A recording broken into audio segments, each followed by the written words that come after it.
predicting what the Buckeyes defense might do Saturday against Youngstown State, and 3 things the Buckeyes must do in this matchup. Those things and a whole lot more find their way in today's episode of Locked on Buckeyes. You are Locked on Buckeyes, your daily podcast on the Ohio State Buckeyes. Part of the Locked on Podcast Network, your team every day.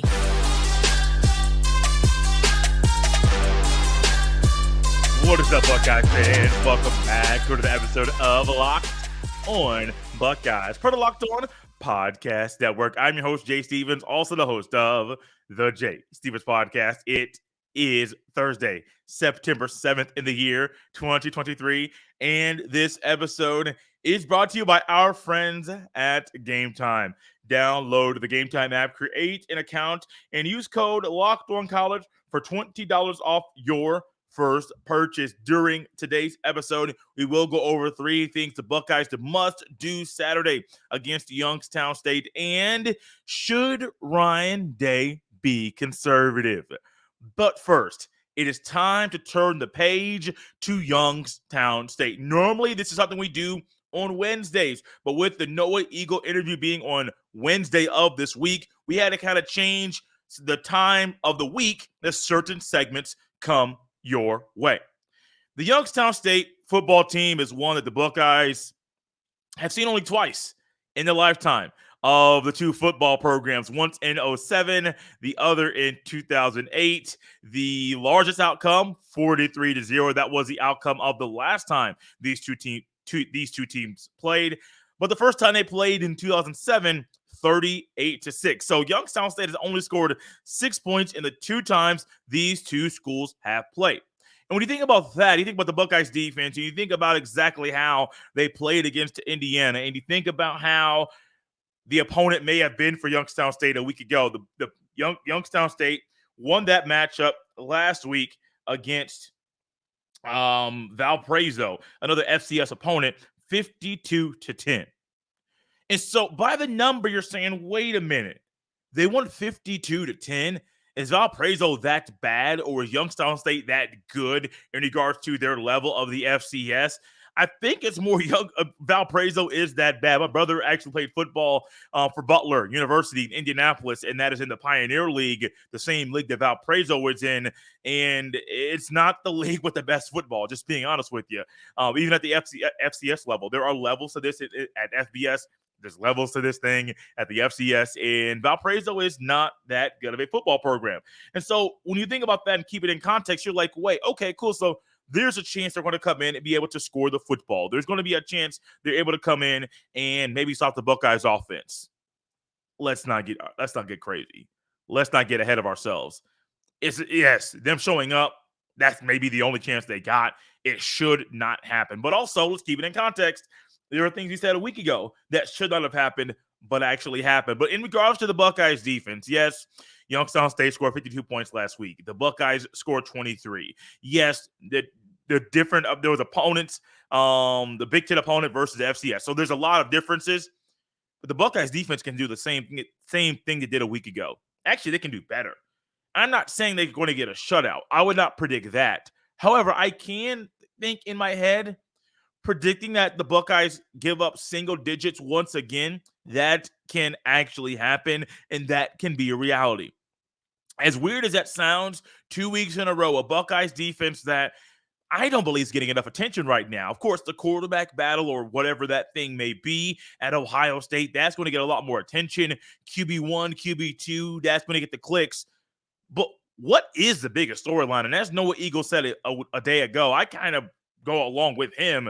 That defense is kind of under the radar, sneakily going by and just saying, look, we did our thing. We realized that Indiana was going to do some things, and when they realized what Indiana was going to do offensively, they found ways to stop it. They found ways to slow down the Hoosiers' offensive attack. They found ways to not let a Big Ten opponent get comfortable moving the football during any portion of that game. That same mindset, that same intensity and tenacity, that thing can happen once again. And ultimately, There are multiple reasons, multiple facets why I think that the Buckeyes can hold a team to under 10 points, nine or less. And ultimately, it wouldn't shock me if they held them to 3 points this weekend. I really think the Buckeyes defense can do that once again. The secondary and the defensive tackles are a lot better right now than I thought they would be. Now, let's keep it in context once again. This is only one game. So the sample size of what we have seen in the football is not that big. So for me to come out here and say we have enough data to be able to make a bold statement like, oh, the Buckeyes defense is going to hold every opponent to 5 points or less. So, oh, the Buckeyes defense is not going to let people score a touchdown all season. Like, one, that's not even realistic. Two, we haven't seen enough data. We don't have enough data, haven't seen enough ball to make statements like that. But we can make a statement like this. If the defensive tackles, Michael Hall Jr., Tyleik Williams, Ty Hamilton, Jaden McKenzie, Hero Canoe, if Tywone Malone, if those guys continue to play the way they did a week ago, we're going to be looking at a unit like Youngstown State, that offense that's going to be struggling to move the ball because of the pressure from the interior, not just in the run game, but also in the passing game. That interior of the defensive line makes things really hard and makes the quarterback rush things, but also keep this in context as well. The secondary is good. Joshua Proctor played a lot better a week ago than expected. Now, Proctor is a guy, when he's coming downhill, he's either going to blow you up or that angle he's going to take is going to be really, really bad. And so it's kind of, ooh, this is great. Ooh, this is not. What version of Proctor are we going to get? Now, Proctor's a good player. And ultimately, if he's able to come downhill, he's the guy you want.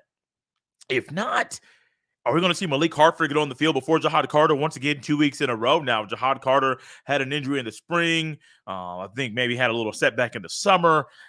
We heard that Jim Knowles is kind of at least towards the end of fall camp hadn't really decided between Proctor. Well, he did decide between Proctor later in the week, but Proctor, Carter, and Hartford.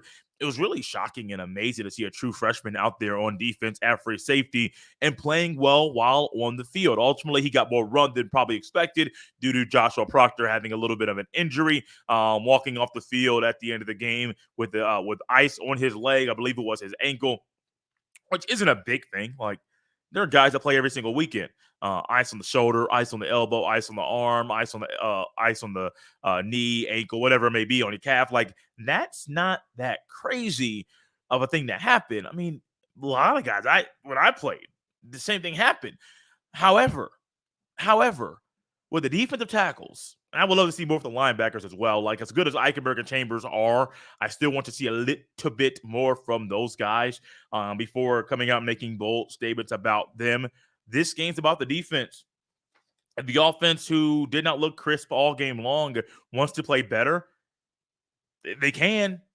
But the defense can help the offense get the ball in better situations and have less yards to get to the end zone. I do predict big things for this Buckeyes defense.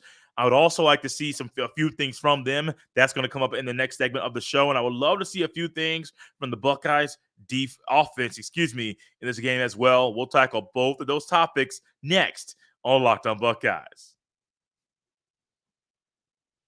This episode is brought to you by LinkedIn Jobs. These days, every new potential hire can feel like a high-stakes wager for your small business. You want to be 100% certain that you have access to the best qualified candidates available. That's why you have to check out LinkedIn Jobs. LinkedIn Jobs helps you find the right people for your team faster and for free. It's free and easy to create a job post on LinkedIn Jobs. Once you create your job post, add your job in the purple hashtag hiring frame to your LinkedIn profile to spread the word that you're hiring. Simple tools like screening questions make it easy to focus on candidates with just the right skills and experience so you can quickly prioritize who you'd like to interview and hire. LinkedIn Jobs helps you find the qualified candidates you want to talk to faster. Post your job for free at linkedin.com/LockedOnCollege. That's linkedin.com/LockedOnCollege to post your job for free. Terms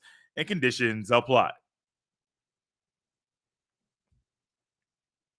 The Ohio State Buckeyes play Youngstown State Saturday at 12 p.m. Eastern Standard Time. Catch every snap of the Buckeyes' hometown broadcast with SiriusXM on the SXM app. Search Buckeyes.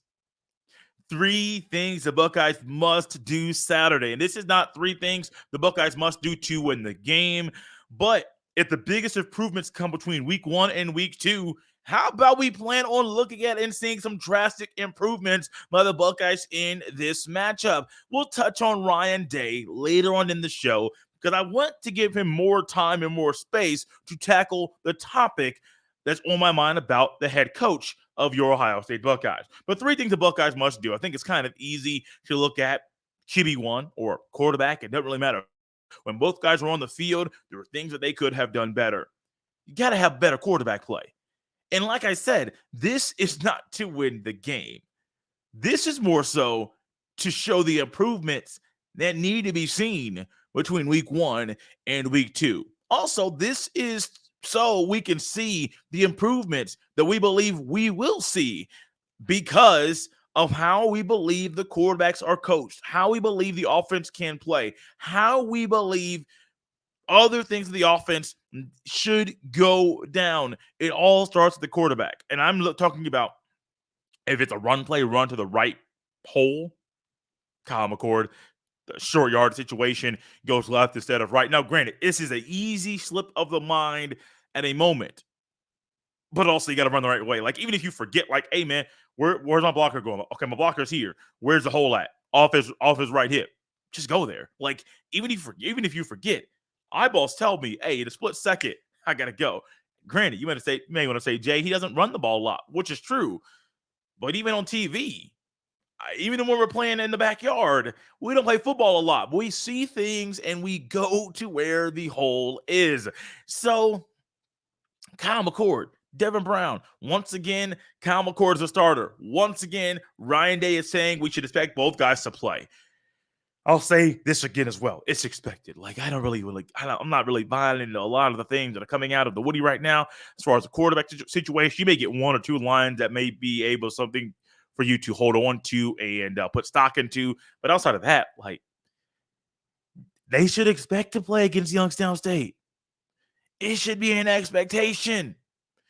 Honestly, a third-string quarterback should expect to play as well because you should obliterate this team. It should be no contest. Middleway, halfway the second quarter should be no contest.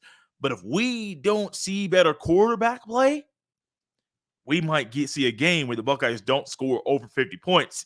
Then we're asking questions about this team following the game. So one thing is better quarterback play, but ultimately a lot of the throws that I mentioned now, the 4th down situation where McCord threw the interception, if he just runs, like literally just runs. Now, it's not so much throwing, it's making the right decisions. Also, what helps you make the right decisions? Game reps. More game reps. And we're getting more of those this weekend. But also, get your guys the ball. Like, there's no reason. I believe combined they had 5 catches between Ibuka and Harrison Jr. Your guys got to get the ball. If these 2 guys are potential first-round picks in the upcoming NFL draft and guys that really nobody in college football can guard, and if there's numerous times that Marvin Harrison Jr. is open but he's not even being looked at, or Ibuka's open but not being looked at, stop that. Stop it. I understand the play. I understand wanting to run the play. I understand the coach telling you, this is what's going to happen. Here's why we're doing it. Let's go ahead and make this thing happen. I understand all of that. But isn't the point of playing sports to score and to win and win with the biggest margin that you can get in that matchup? Isn't that the point of sports? Yes, they're fun, but they're also competitive. Competitive in a way that drive to be the best and to satisfy your competitive nature. You should always want to win. Like, that should be the goal. So we're looking at the 2 guys on offense that didn't get the ball enough. Get them the ball more. Like, these are not things that really are that hard. These are self-explanatory. And these are things I'd be saying against any opponent. But especially against an opponent that you are superior than, you can work on some of the little things. Some things that we missed a week ago that maybe cannot be missed right now, or they won't be missed. Do those things consistently. Better quarterback play and getting Marvin Harrison Jr. and Ibuka, your playmakers, the ball. But I also want to see, and I say must, these are things I want to see as well. We'll dive more into this tomorrow. I believe my guy Jeff Hunt will be joining us for tomorrow's show, and he was not happy with Saturday's performance. I am a little more calmer than I was Saturday. I don't think he's calmed down at all. So I'm looking forward to hearing what Jeff has to say on tomorrow's show. But these defensive ends got to get home. You got to get home. What's one of the biggest knocks, one of the biggest question marks, or one of the biggest things that NFL draft people want to see from Tuimoloau and eventually Sawyer? Getting home. Like, get to the quarterback. It would be a really puzzling thing if once again, back-to-back seasons, a defensive tackle is tied for the lead with a defensive end for the most sacks in the season. Now, this is game 2. There's a lot of ball to be played, but they can start getting things done now and gaining the confidence that they need so that in the future, when they do have the ball, in the future, when they do play better opponents, Notre Dame week 4, they are comfortable and they know, hey, I've done it before. I could do it again. Yes, the opponent is different. Got to go a little bit quicker, a little bit twitchier, being able to use my arm and be a little bit more forceful, make that spin move a little bit quicker, dip my shoulder just a little bit more.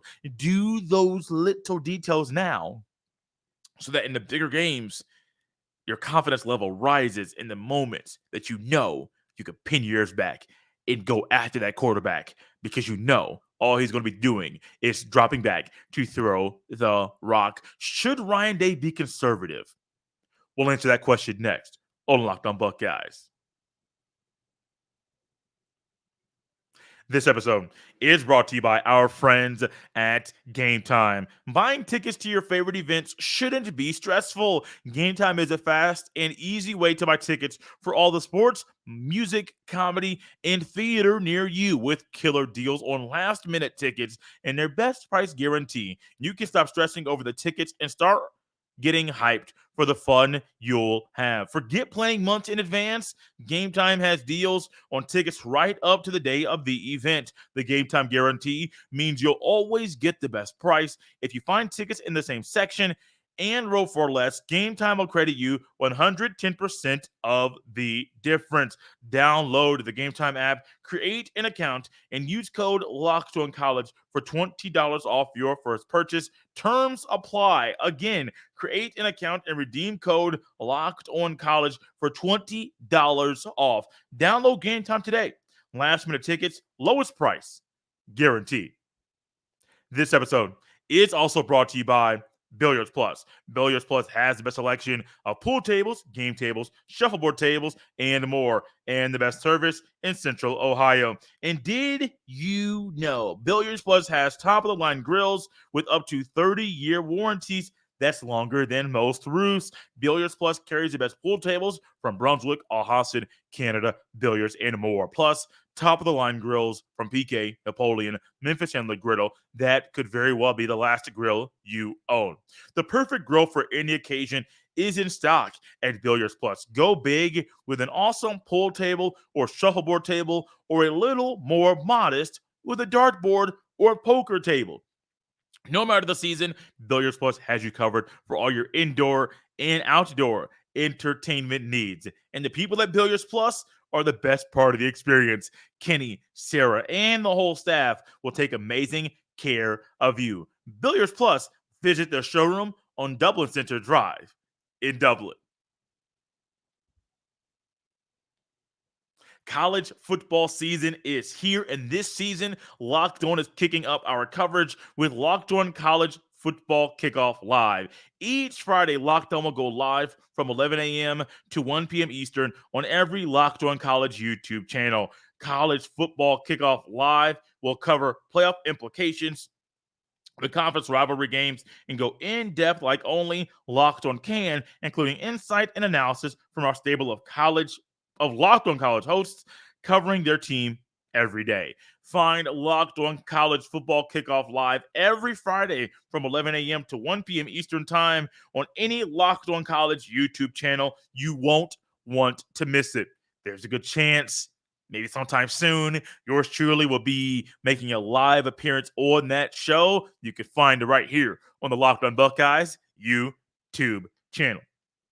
Should Ryan Day be conservative 2 weeks in a row? I understand his thought. I'm not saying I agree with it, but I understand Ryan Day's thought about just trying to go into week one, Big Ten road opponent, and get a win. I understand where he is coming from. I also realize the reality. Yes, it's a Big Ten road game. Indiana should not be a team that did what they did a week ago to your offense. That is the truth. Defensively, we can build off of that performance. However, offensively, I don't put a lot of stock in the Hoosiers defense, which did play better than expected. A lot of that to me falls on the coaches. A lot of that to me falls on Ryan Day. And as one person asked me a question post game after the show in my DMs, will the Buckeyes miss Kevin Wilson this year? Former tight ends coach, a guy who offensive coordinator, former coach at Ohio State that was really good. Will he be missed? I don't know, man. But him being up there in the top in the press box, being up in the sky, being that eye that was really helpful for Hartline and Corey Dennis and Ryan Day and Tony Alford and all the coaches. I don't know if we'll ever know the impact of his absence in this year's football season unless Ryan Day talks about it in a presser. And every time now and then we get one or two lines about somebody else that's not there anymore that he's like, oh man, they'd really be helpful right now. But no, Ryan Day shouldn't be conservative. No, absolutely not. This ain't no charity contest. This ain't something where we're trying to just be really nice because the opponent's not as good as us. No, this ain't that. This ain't that at all. This is a football game. The goal is to win. And to win, score as many points as you can and to keep the other team from scoring. That is the goal. What did we find when Ryan Day allowed things to just flow a little bit and open up the offense? The offense moved a little bit. Like the offense had a little rhythm. And this ain't just all about the running backs. This is about Kyle McCord too. So no, absolutely not. Honestly, the thought of this question makes me a little annoyed because it's not even the style of offense they're trying to run. It's just more so the mindset. I don't care if you're a triple option offense, if you are a ground and pound offense. I don't care what it is. Don't just start being conservative. That doesn't help you. Doesn't help your team. Make a big adjustment. Not just the players, but the coaches. Just don't be conservative. Let things open. Open up the playbook. Let things ride. Work on things that you need to work on, but also score as many points as you can. That's the mission every single week. Score as many points as we can. And ultimately, it's kind of annoying to me that I keep getting questions and I keep thinking about the same thing and about Ryan Day's teams being conservative or not playing with passion and showing excitement during the warm-up. So all of a sudden in the game, it's like, oh, here we go again. Passion's not there. I guarantee the players will tell you they're passionate. A lot of them will. But there's also a narrative out there. I do think there is some validity to it. Sometimes that doesn't always come out on the field. Let's see the passion. Let's see the juice. Let's see the things that we expect from a Buckeye football team. Let's see that one thing that we expect from Ryan Day in this game on Saturday. And that's to not be conservative. That is to open things up. That is to let it rip. That is to let the other team know you're coming here. We're paying you a lot of money to play this game, but you're not going to leave here with a close margin. It's going to be a loss. Going to be a big loss because we ain't going to be conservative. No. We want to see, and I think we need to see that aggressiveness, that intensity that Ryan Day had against Georgia. We need to see that once again. And if we do see that once again, and if we see Ryan Day open things up, if we see Ryan Day just not caring about who's on the other side of the field and just saying, hey, we got this. Hey, we got this. If you see this look, exploit this. We need to see that. I hope we do. Buddy, I don't know if it's going to happen. Out of here on a Thursday, one more day left. I am excited for the game on Saturday.